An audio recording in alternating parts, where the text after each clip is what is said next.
7 News is on your side. First at 6, tracking the final push ahead of Virginia's election. Polls open statewide 12 hours from right now, with the eyes of the nation watching to see what we can learn about next year's midterm races. Now, topping the ballot is the race for governor. Republican Glenn Youngkin is making his final push with stops statewide, including this one here in Roanoke. Democrat Terry McAuliffe, meanwhile, just wrapped up an event in Richmond after making stops statewide. Both candidates will end their push in Northern Virginia. And that's where 7 News' Heather Graff joins us live now with the ballot processing already underway and a big change in how results will be reported tomorrow night. Heather.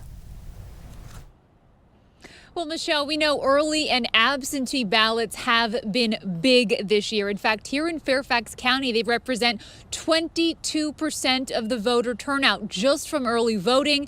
And now we have learned that those results will come first on election night. On this election day eve in Virginia, workers inside the Fairfax County Office of Elections are already busy pre-processing the latest of more than 165,000 ballots that came in during early voting, either in person or by mail. The absentee ballots as they come in are verified and checked in, and then they're opened, and then they're run through the scanners.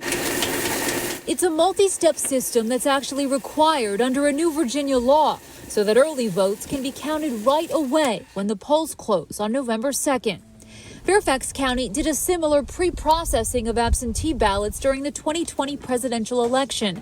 But this time around, those early voting results will be reported first on election night, here and in other counties across the Commonwealth. Right after 7 o'clock, we're going to push a button, and it's going to produce a report with all those results in it. And that's going to be a change from past practice. Fairfax County's new director of elections, Scott Konopasek, hopes doing it that way will bring more transparency to the process.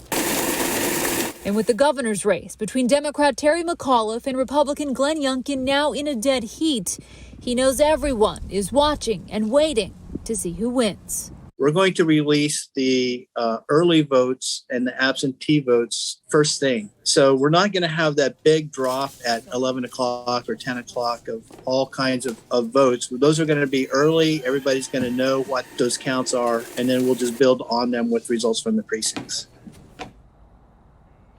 Now, you may remember during last year's presidential election, it was late in the evening when Fairfax County's early voting results were released. And essentially, that gave President Joe Biden the votes he needed to win the state. Well, election officials hope this new process will prevent similar confusion tomorrow and in future elections as well.